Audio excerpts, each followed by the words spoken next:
네, 바울의 1차 선교여행, 또 2차 선교여행, 3차 선교여행의 일부를 살펴보았었습니다. 바울이 이제 3차 선교여행 마치면서 예루살렘에 다시 돌아가기를 이제 계획하고 있는데, 기도하는 사람들이 또 물론 바울도 몰랐을 리가 없지만은 와서 바울에게 예루살렘에 가게 되면은 어려운 일을 당하게 된다고 하는 것을 얘기를 하게 됩니다. 특별히 사도행전 21장 10절에서 12절에 보면은 그 아가보라고 하는 한 선지자가 유대에서 내려와서 바울의 그 띠, 허리띠를 가져다가 자기의 수족을 매면서 행위를 통해서 분명하게 가르쳐 주는 거죠. 성령이 말씀하시되 예루살렘에서 유대인들이 이같이 이 띠, 이 허리띠의 임자를 결박해서 이방인의 손에 넘겨주리라 하는 그 성령의 말씀을 대신 전해주는 겁니다. 그 자리에 있었던 사람들은 그 이야기를 듣고 모두 다 바울 보고 올라가지 말라고, 이것은 피하라는 얘기라고 그렇게 이야기를 하고 있습니다. 그런데 바울은 일관하게 아니라고, 이것은 피하라는 얘기가 아니라 준비하라는 말씀이다, 각오하라는 말씀이다, 이렇게 받아들이고는 예루살렘에 갈 뜻을 굽히지를 않고 결국 예루살렘에 가게 되고, 여기 예언되어 있는 대로 예루살렘에서 결박을 당하게 되는 그런 그 기사가 오늘 사도행전에 나와 있습니다. 한번 이 기사를 놓고 좀 생각할 사항들이 있어서 이 말씀을 먼저 드립니다. 작년에 우리가 중국에 파송했던 선교사 강호빈 선교사가 교통사고를 위장한 일종의 테러로 중국에서 목숨을 잃었습니다. 그래서 그분 장례식을 치르게 되었는데, 그 처남이 되는 우리 이성관 목사님, 저하고는 아주 절친한 친구고 여주성결교회 담임 목사신데, 그 장례식에서 그런 이야기를 하더라고요. 강호빈 선교사도 재작년에 그 탈북자들을 도와주고 중국 근방에서 이렇게 선교하는 그 선교사들의 그 어떤 그 어려운 일들이 있었는데, 독침 테러를 당하는 사람이 있었고 실제로 죽은 사람도 있고, 이 강호빈 선교사도 독침 테러를 당했는데, 이분은 평소에 좀 건강하고 그러기 때문에 바로 응급실에 옮겨서 조치를 잘 받아가지고 회복을 하게 된 거예요. 그래서 한국에서 지냈는데 한 7, 8개월 회복을 한 다음에 사람들은 당신은 그 요주의 인물 명단에 올라가 있기 때문에 다시 중국 또 북한 접경에 가서 사역을 하게 되면은 큰일 당하게 되니까 가지 말라고 기도하는 사람들이 다 만류를 하는데, 이분은 아니라고, 내가 세운 교회도 돌보고 또 내가 세운 제자들도 나를 걱정하게 하고 있을 텐데 가서 한번 보고 와야 된다고. 그래서 계속 중국에 다시 가야 된다고 하는데 사람들은 만류를 하고, 그런데 이분이 중국을 가기 전에 자기 모든 것들을 다 정리를 해놓고 그 다음에 중국에 간 거예요. 그랬는데 거기에 이렇게 교통사고로 위장한 테러에 의해서 지금까지도 범인도 잡히지 않고 사건도 밝혀지지 않은 그런 죽음을 거기서 당해가지고 그 시신이 한국에 와서 우리가 같이 장례식을 지내는데, 그 이성관 목사님이 얘기하는 거예요. 이 선교사님은 이렇게 미리 얘기해 주는 것을 피하라라고 하는 이야기로 듣지를 않고 오히려 그러니 각오해라, 준비해라 하는 말로 듣고 가서 이렇게 순교당하게 됐다 하는 이야기를 하더라고요. 이 사도행전에 나오는 바울 생각이 번뜩 나고, 또 6.25 그 와중에 순교하신 문중경 전도사님이 생각나요. 문중경 전도사님 순교지 증도에 가서 우리가 전부 보고 배운 건 난리통에, 그분은 사실 목포에 있었는데 목포에 계시는 분들이, 빠치산들이, 저 잔당들이 아직 그 섬에 머무르고 있으니 당신 거기 가면 위태롭다고 그냥 여기 목포에 있으라고, 심지어 자기의 멘토인 이성복 목사님도 여기에 그냥 있으라 그러시는데, 이분은 내 양떼들을 내가 돌보지 않을 수가 없다. 우리 교회가 예배는 제대로 드리고 있는지 알 수가 없다. 한번 가봐야 되겠다 해가지고 그 증도에 들어가셨다가 잡혔는데, 처형당하기 전에 자기 교인들 다 놓아달라고, 내가 책임지는 사람이니까 나 한 사람으로 너희들이 알아서 하고 이 사람들은 다 놓아달라고. 그래서 그 해변가에서 이 암탉, 씨암탉은 알을 많이 나니 이 사람은 죽여야 된다 해가지고 죽창으로 찌르고, 그렇게 해서 순교를 당하신 분이 문중경 전도사님이에요. 위대한 하나님의 사람들 가만히 보면 미리 하나님께서 성령으로 가르쳐 주시는데, 물론 가르쳐 주실 때 피하라 그렇게 얘기한 건 아니지만, 또 준비해라 그렇게 얘기한 것도 아니지만, 앞으로 되어질 일들을 미리 듣고서도 그들은 그러기 때문에 피해야 되겠다 하는 것보다는 그 일을 더 준비해가지고 그 다음에 준비된 그런 상태에서 그 일을 맞이해야 되겠다 하는 그런 마음으로 일들을 겪어나가는 이런 모습을 오늘 성경에서 보게 됩니다. 그래서 어떠한 처지에 처하든지 바울은 너희는 말씀을 전파하라, 때를 얻든지 못 얻든지 항상 힘쓰라 하는 이 말씀을 몸소 삶을 통해서 실천해 나가는 것을 보게 됩니다. 그래서 많은 사람들이 눈물로 만류하고 에베소 교인들이 할 수 없이 전송을 했는데, 이 바울이 결국 예루살렘에 와가지고 사내들인 앞에서 의원들에게 증언하는 겁니다.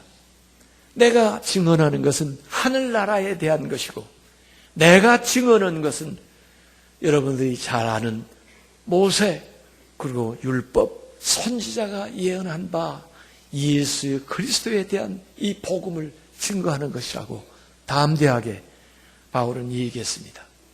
그러다가 그들의 배척을 받고 그 다음에 돌을 맞아 죽을 그 위험한 찰나에 천부장, 로마의 천부장이 개입을 해가지고 군사들을 데리고 들어가서 바울을 구출해서 이렇게 정상적인 재판을 거치지 않고 사람을 죽이거나 처형하는 것은 온당하지 못하다고 해가지고 바울을 호송을 하는 이야기가 성경에 나오죠.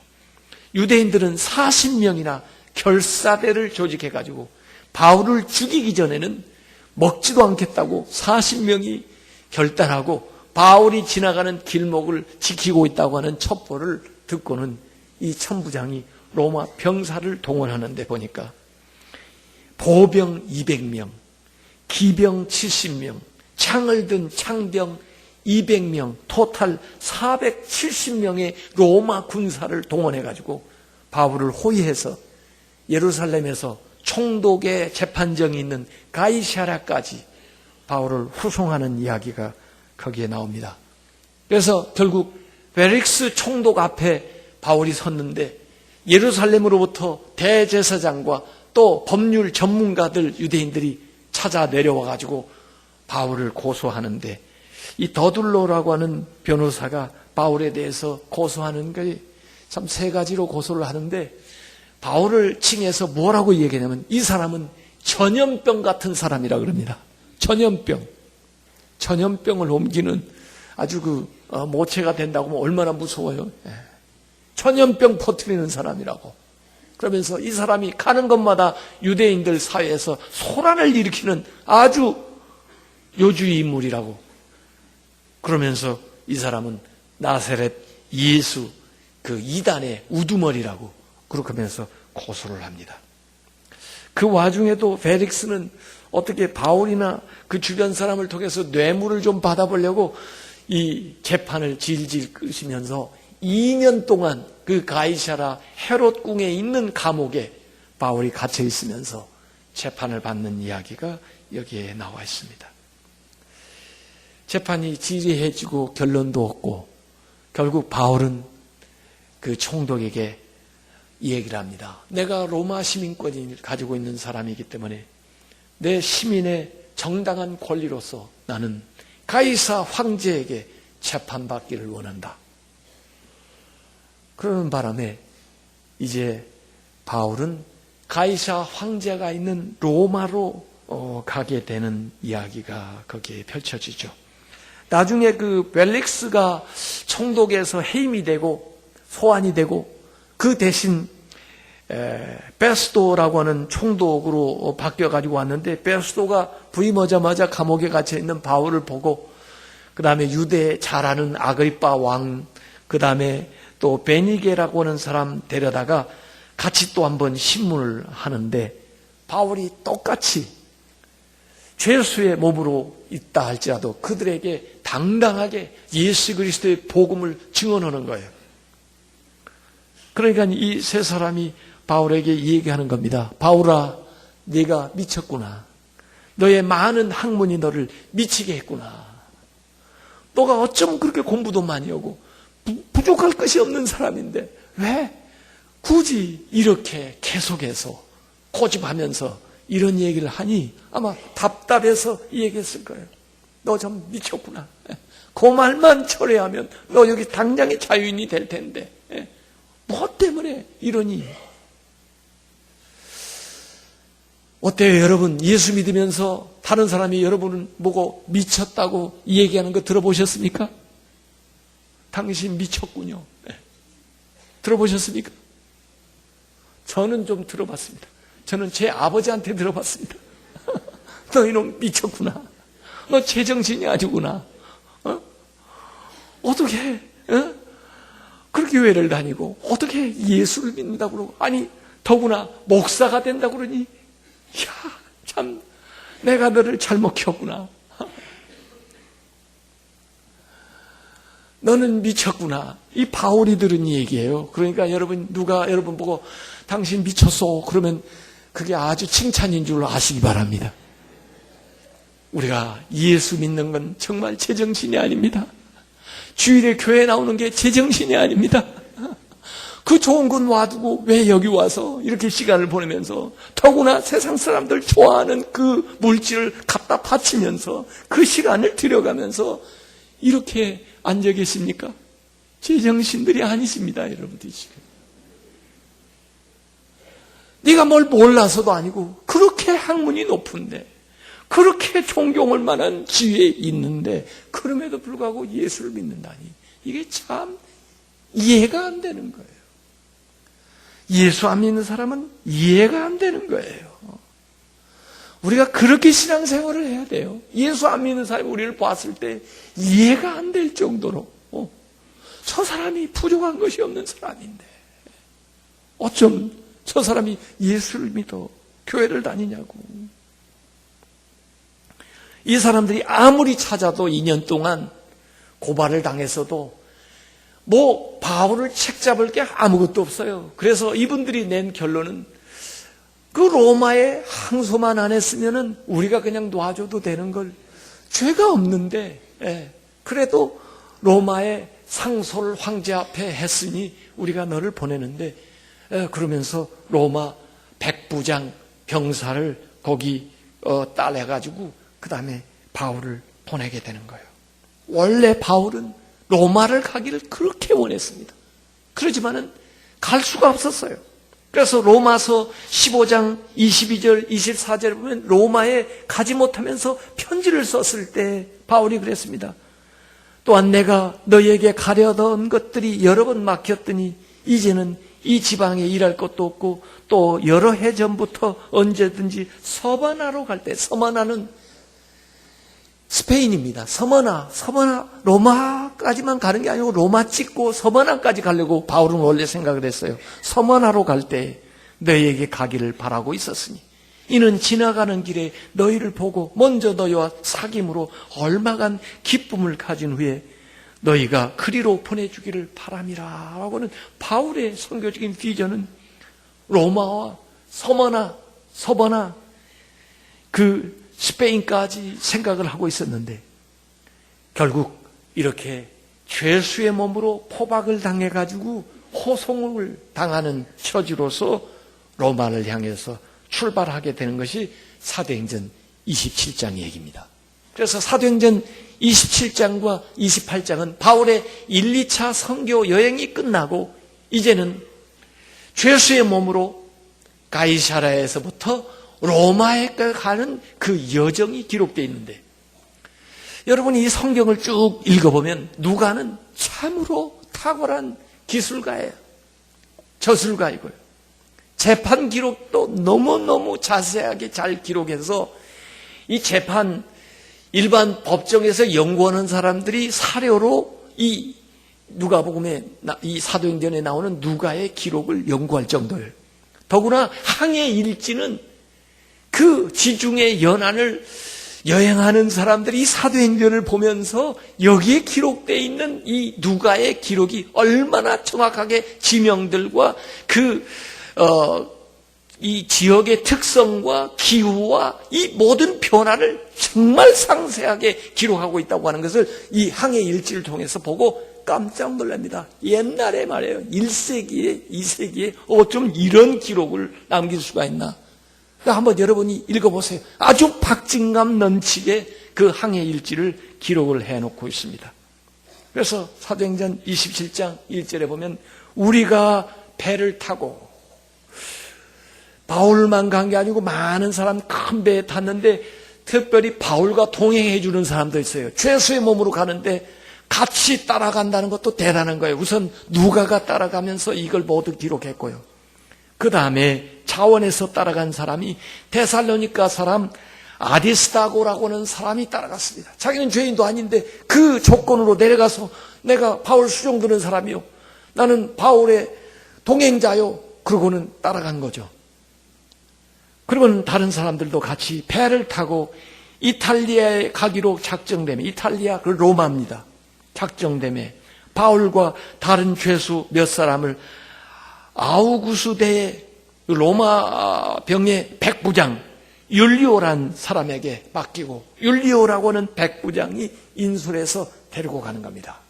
근데 이 율리오가 굉장히 좋은 분인 것 같아요. 바울에게 많은 호의를 베풀어요. 죄수의 몸인데도 친구들 만날 수 있게 해주고요. 때때로 바울의 조언을 들어요. 예. 그러고 하면서 바울을 어떻게든지 제대로 로마까지 데리고 가려고 하는 것이 이제 율리오 백부장이라는 로마 장교죠. 요 간 일정, 마지막 일정을 한번 지도에서 보여드릴게요. 제가요, 지명에 대한 설교를요, 벌써 89번을 했습니다, 제가. 다음 주에 반모섬을 하면요, 90번을 하게 됩니다. 구약 창세기부터 요한계시록까지. 그걸 이제 5권의 책으로 나올 텐데요. 우선 3권이 나와요. 구약. 그리고 신약 2권 하면 90권이 나오는데, 5권이 나오는데, 90개의 설교로 이루어진 이 구약과 신약을 다 관통하는 그건데, 여러분들은 놀라시질 않군요. 이게 대단한 건데, 역사에 남을 걸 지금 하고 있는 건데, 여러분들이 보세요. 그래서 여기 가이사랴에서 시돈에 가가지고 아마 이 장거리로 가는 배는 주로 이집트의 상선을 이용하는 것 같아요. 이게 바로 직접 가는 것도 있고 또 요소를 거쳐서 가는 것도 있나 본데 여기 시돈에 가가지고 이 조그마한 배를 타고 가서 시돈에서 알렉산드리아에서 온 큰 배로 갈아탑니다. 그 배의 이름도 성경에 나와 있어요. 그리고 통상적인 통로를 당해서 무라 니도까지 잘 갔습니다. 여기에서 크레타 섬까지 갔는데 여기 이 미항이라고 하는 곳에 정박을 했어요. 그런데 조그마한 항구인데 여기에서 겨울을 날 걸 생각하니 보통 불편한 게 아니에요. 더구나 선주들은 하루속히 지금 곡물을 싣고 여기에서 오고 있는데 이것을 로마에 가져다 줘야 돈을 받게 되는데 선주들은 하루속히 가고 싶겠죠. 그래서 선주하고 선장은 이 백부장을 설득해서 여기서 겨울을 보내기는 불편하니까 조금 여기 페닉스라고 하는 이 항구로 가자고. 여기 가면은 더 사람들이 많이 살고 있을 뿐만 아니라 여러 가지로 관통해서 일기 조건을 잘 볼 수 있고 또 일기가 좋으면 거기에서 바로 출항할 수 있는 준비를 하기 편하니 이리 가자 하고 제안을 하고, 바울은 그냥 여기 가다 어려운 일 만날 수 있으니 풍랑일 수 있으니 겨울은 여기서 다 보내고 가자 그러는데 보니까 대부분의 사람들이 이 페닉스라고 하는 곳으로 가서 겨울을 보내자 하는 의견이 더 많은 거예요. 다수예요. 그래서 결국 백부장이 바울을 좋아하기는 하지만은 그 전문가들의 의견, 다수결의 의견을 들어가지고 여기에서 출항을 하는데 사실 이 미항에서 페닉스까지는 40km밖에 안 되는 건데 여기 출항하자마자 유라굴로라고 하는 풍랑을 만나가지고 배가 길을 잃고 여기서 14일 동안을 표류하게 됩니다. 그런데 이 표류하다가 알렉산드리나 이런 쪽으로 가지를 않고요. 표류를 해도요. 이게 그래도 거의 비슷하게 이쪽으로 가는 거예요. 올라가지는 못했지만. 그래서 여기 몰타라고 하는 현지의 섬인데 여기 이전 명은 멜리데라고 하는 이 섬에, 조그마한 섬에 원주민들이 살고 있는 섬에 4일을 헤매다가 여기에 정박하게 되는 거예요. 그래서 결국 여기서 겨울을 3개월간 보내고 그 다음에 이 시칠리아 섬의 남단인 시라쿠시라고 하는 곳을 통해서 레기온, 여기 멜리데에서 다시 배가 파손했기 때문에 알렉산드리아에서 온 새로운 배로 갈아타고 가는 겁니다.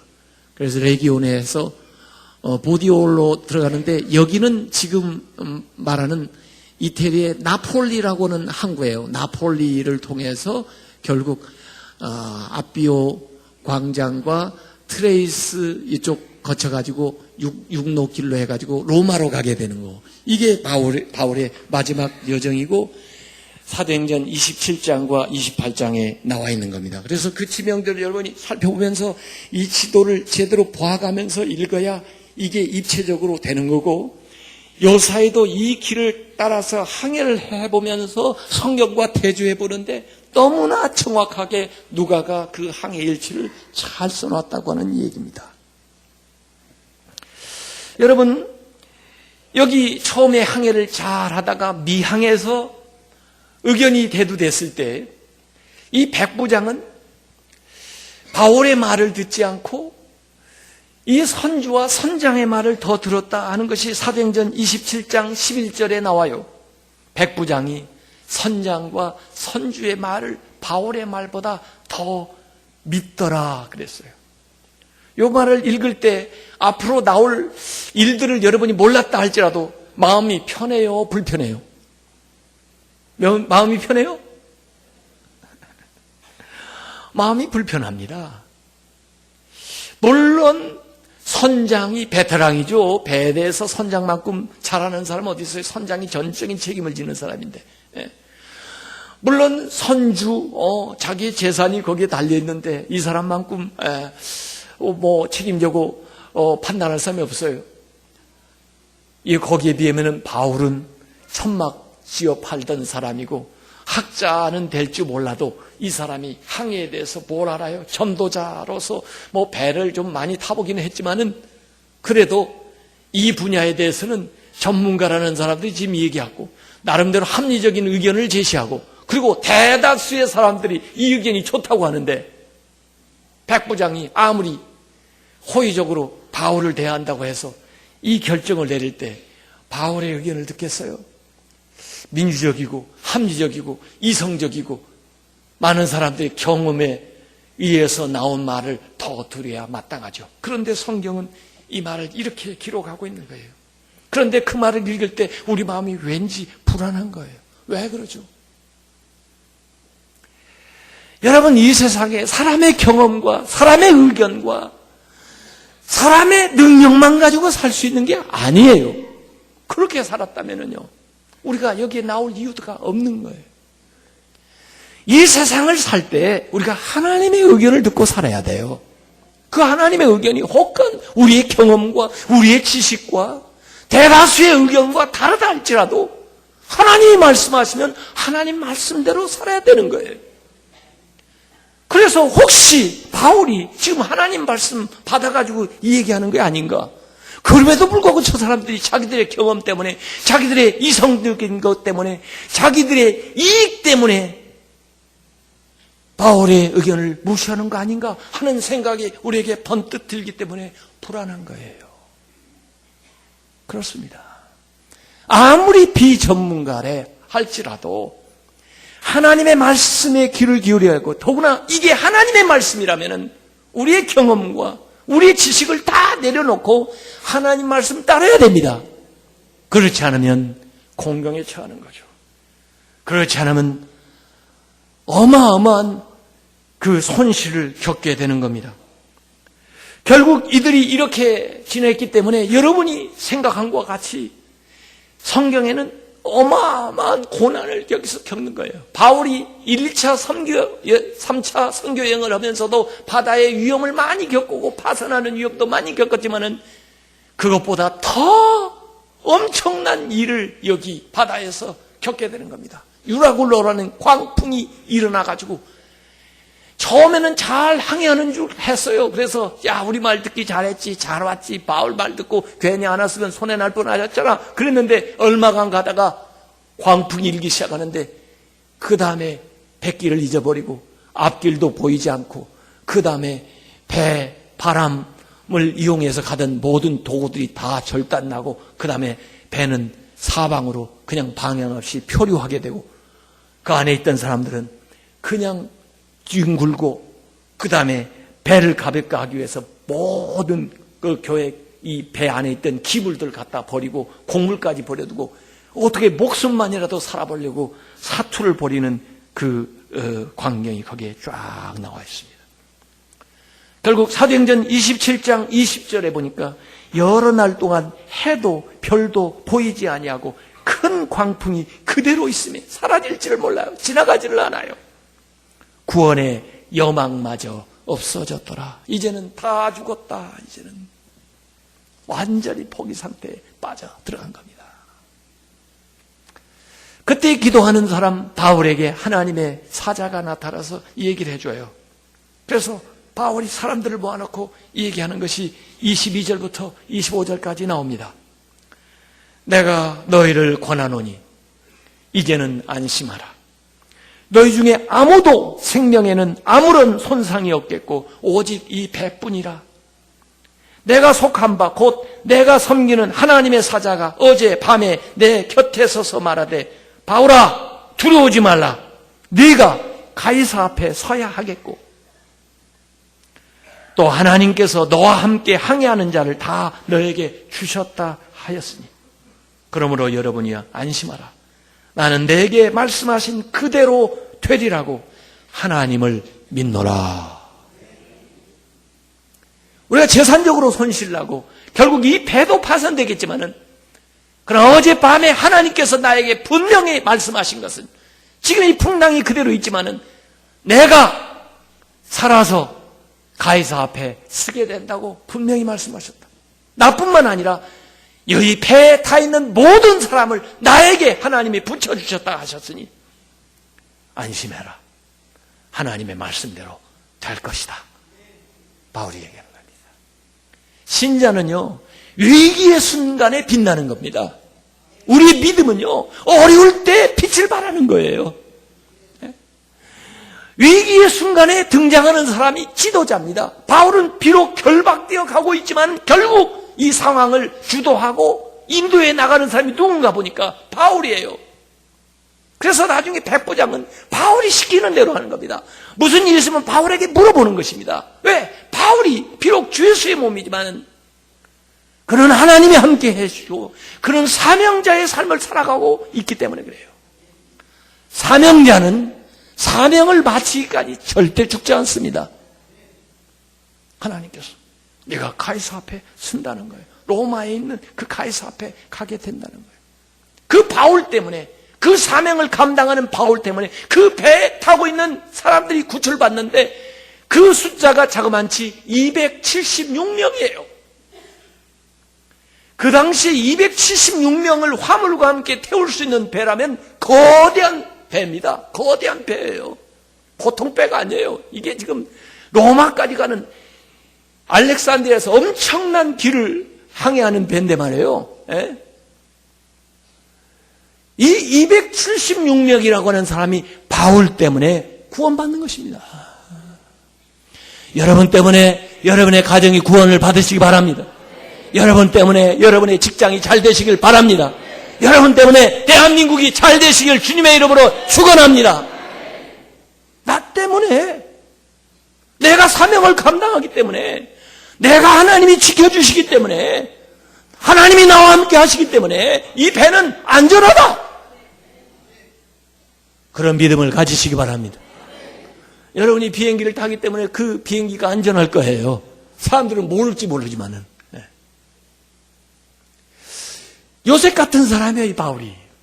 요셉이 종으로 팔려갔지만은 요셉 때문에 그 집이 잘 돼요. 그 집이 잘 돼야 될 이유가 없어요, 요셉 때문에는. 근데 요셉이 그 집에 종으로 팔려갔는데 그 집이 복을 받아요. 요셉이 감옥에 갇혔는데 감옥에 같이 수감되는 사람들이 복을 받아요. 그들이 복 받을 이유가 없어요, 요셉 때문에는. 그런데 요셉이 그들과 함께 하니까 그들이 복을 받아요. 여러분이 함께 하기 때문에 다른 사람들이 복을 받으시길 바랍니다. 결국 바울이 그 상황을 주도해 나가는 거예요. 바울이 지도자가 되는 거예요. 그러면서 그들을 안심시키는 거예요. 그리고 먹지 못한 사람들에게 먹으라고 그래요. 마지막 식량을 먹으라. 왜? 이제는 이 식량을 다 버려야 되는데 버리기 전에 먹으라.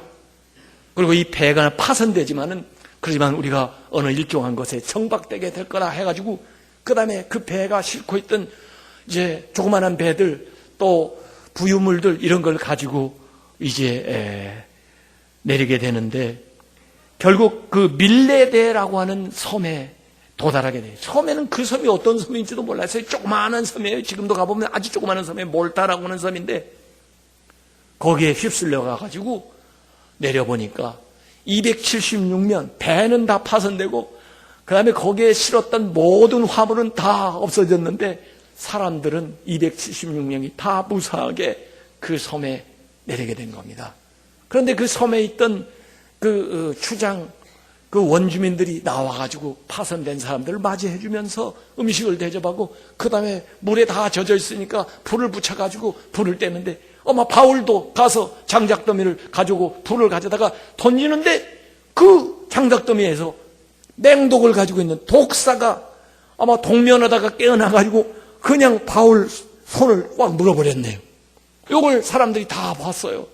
더구나 그 원주민들은 그 독사가 한번 물면 당장에 죽는 걸 아는 사람들인데, 아유, 바울에게 그 독사가 매달려 있는 걸 보고는, 아, 저 사람이 진짜 뭔가 살인을 했든지 큰 죄를 범한 사람이지, 그 풍랑에서는 살아남았지만은 이 사람은 죽어야 되는 사람이라 여기서 이렇게 죽게 되는구나 하고는 이제 언제 죽나 하고 보는데 죽지를 않아요.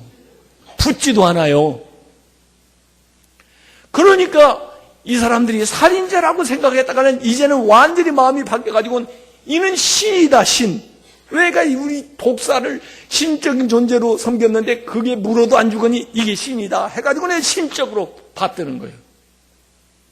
이전에 루스트라에서 그런 일이 있었죠. 안전병이 살렸더니 처음에는 신이라고 그랬다가 나중에는 또 선동 오는 사람들에 의해서 막 돌을 쳐가지고 돌을 던지는 그런 일이 있었는데 이번에는 완전히 거꾸로 살인자라고 했다가 신적으로 그렇게 지켜주는데 거기 가서 보니까 추장집 보블리오라고 하는 추장집에 가보니까 그 부친이 열병에다 이질로 사경을 헤매고 있는 거예요. 그래서 바울이 그 아버지에게 안수 기도를 해주는데 그 즉시로 그 질병에서 나았습니다. 바울 옆에는 누가 있었죠? 누가 있었어요? 누가가 있었어요. 누가가 누구예요? 의사예요. 누가가 고쳐준 게 아니고 바울이 기도해서 고쳤어요. 그러니까 더 놀랍잖아요. 그래서 대우를 여기에 예수님이 말씀하신 이적이 일어납니다. 믿는 자에게는 이런 표적이 따르리니 저가 독을 먹어도 불식간에 독을 먹어도 죽지 않고 병자를 위해서 기도하면 기적이 나타나리라. 결국 그래가지고 거기에서 겨울 3개월을 보내고 그 다음에 필요한 것들을 공급받고 알렉산드리아에서 온 배를 다시 승선을 해가지고 이제 로마 쪽으로 항해해서 들어오는데 결국 그 나폴리 항을 통해 가지고 들어오는 거죠. 지금으로 말하면. 그런데 로마에서부터 이제 신자들이 사실은 만난 적도 없던 사람들인데 이전에 편지로 이렇게 교환을 했지만 그 신자들이 바울이 온다는 이야기를 듣고 바울을 맞이하러 그 로마에서 69km가 되는 아비오 광장까지 나왔어요. 그래서 바울을 그 도중에 만난 겁니다. 그래서 바울을 환영을 하는 거죠. 그리고 같이 또 올라가다가 드레이스 타베르네라고 하는 로마에서 한 53km 정도 떨어진 그곳에서 또 신자들이 무리가 또 와가지고 바울을 또 환영하면서 만나는 거예요. 그래서 오늘 성경에 바울이 저들을 보고 하나님께 감사하고 담대한 마음을 얻었더라 그랬습니다. 마음이 담대해진 거예요. 그리고 내가 죄수의 몸으로 왔지만 말이에요. 하나님이 이렇게 나를 유래해 주시는구나. 하나님께 감사했어요. 그리고 들어오니까 말이에요. 이 로마가 그 당시 세계 최대 강대국, 그게 로마 제국 이름이면서 그게 또 로마 도시 수도 이름 아닙니까? 200만 이상이 살고 있는 휘황찬란한 도시인데 말이에요. 그냥 혼자 죄수로 끌려 질질 들어왔으면 얼마나 기가 죽었을 거예요. 그러나 성도들이 함께하고 격려해주고 비록 묶였지만 재판받으러 오지만은 바울은 담대한 마음을 가지고 그 대단한 문명이지만 기죽지 않고 당당하게 그 로마에 들어오는 거죠. 로마에 오자 유대인 지도자들 초청해가지고 이 얘기하는 겁니다. 내가 여기 끌려온 것은 이스라엘의 소망 때문에 내가 여기 끌려온 거예요. 이스라엘의 소망이 뭐요? 하나님 아닙니까? 모세 아닙니까? 선지자들이 말한 거 아닙니까? 메시아 아닙니까? 우리의 율법 아닙니까? 그 율법이, 그 모세가, 그 선지자가 얘기한 메시아 예수 그리스도를 내가 증거하러 다녔는데 그것 때문에, 그 이스라엘의 소망 때문에 내가 여기 묶여온 거예요. 그래서 그들에게 증언하는 거예요. 바울은요, 지금 평생 다니면서 선교하는 가보니까 회당에 찾아가가지고 유대인 신자들을 만나서 전도하는데 그들이 이미 알고 있는 율법과 구약을 가지고 메시아에 대한 약속을 가지고 예수님을 소개하는 거예요. 여러분이 율법을 제대로 합니까?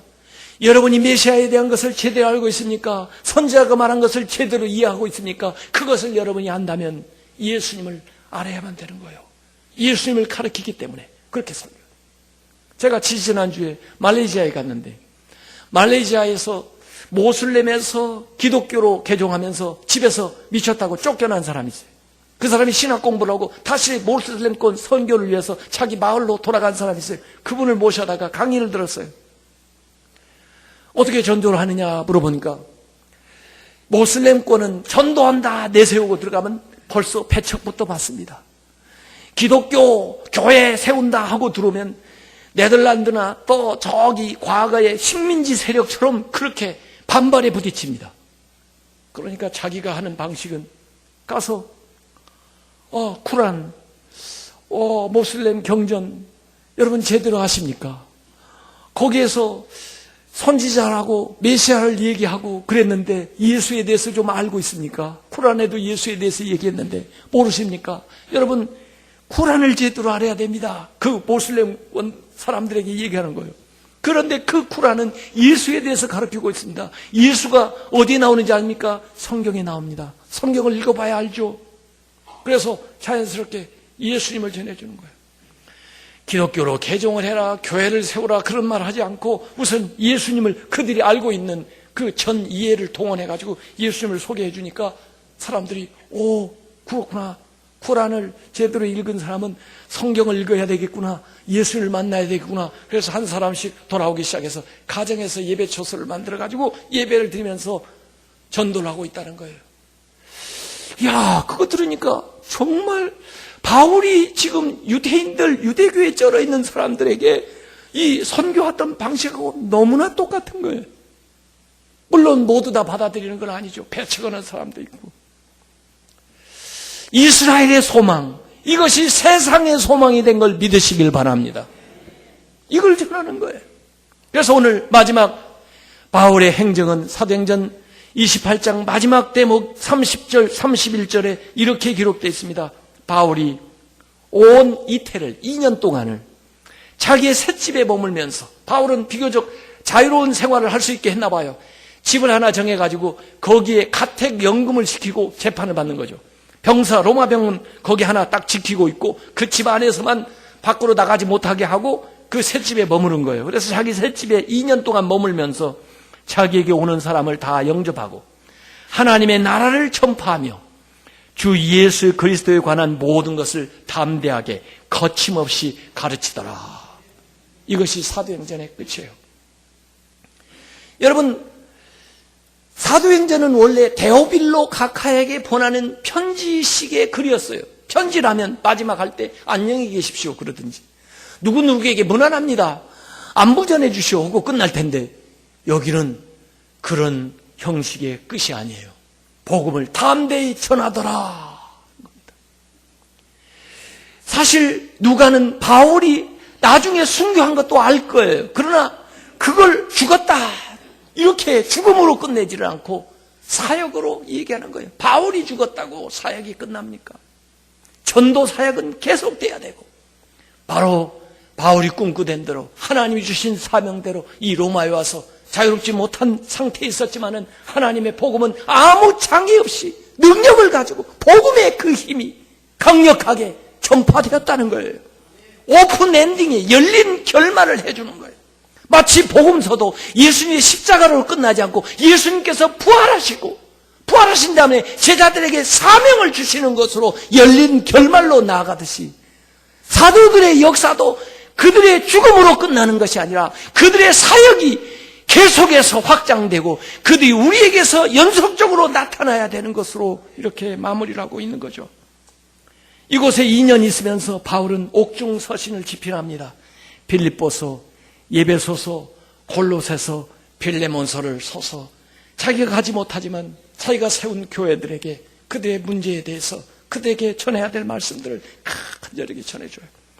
자기가 자유롭지는 못했지만 그곳에 있으면서 통역자들 많이 만나요. 우선 아리스타고와 누가가 같이 있었고, 디모데도 왔다 갔고, 두기고도 거기 왔고, 에바브로디도도 거기에 왔고, 요한 마가, 바나바하고 선교할 때 그때 헤어졌던 요한 마가가 자기를 찾아왔고, 그리고 오네시모라는 사람 집에서 도망 나왔던 그 오네시모를 만났고, 오네시모의 사정을 들은 다음에 오네시모의 주인인 빌레몬에게 친필을 써서 오네시모를 보내는 일들을 여기서 하는 거예요.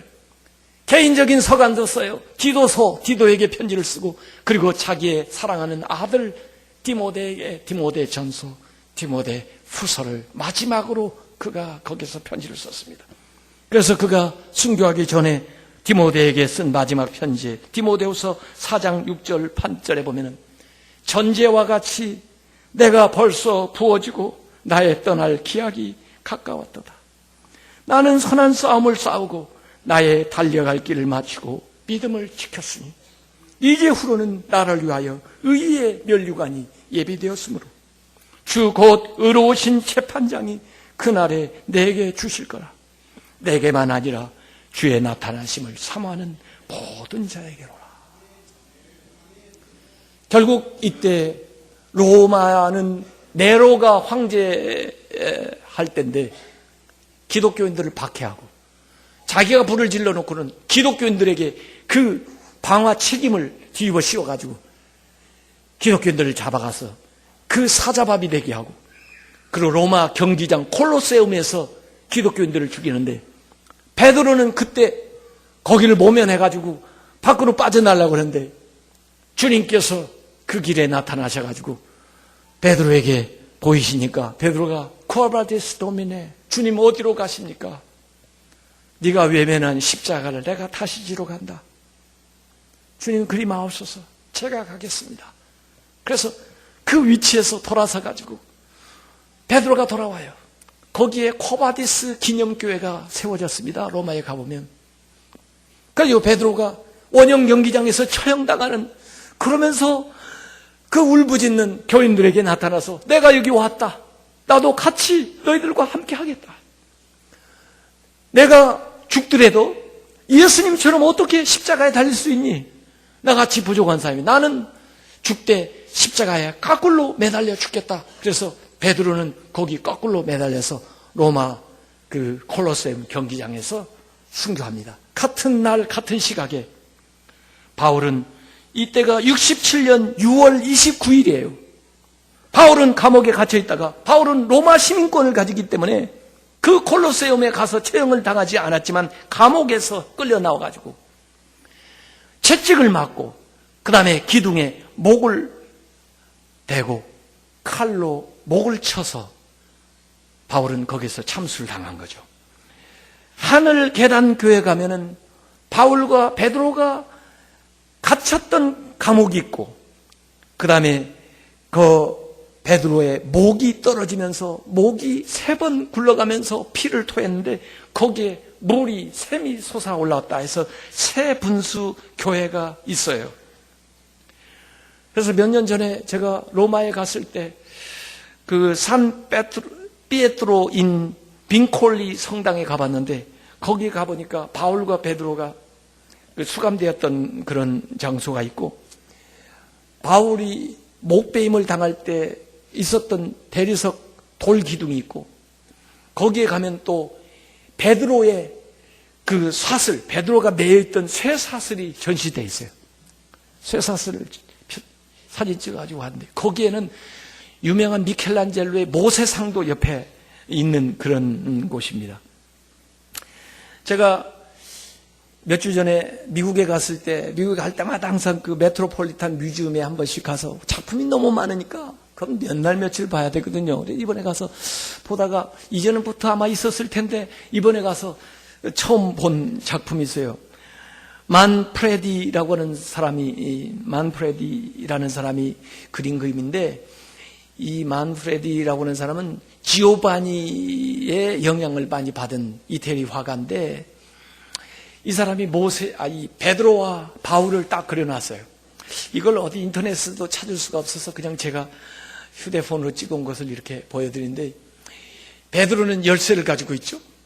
바울은 목베임을 당했던 그 칼, 요걸 이렇게 가지고 있어요.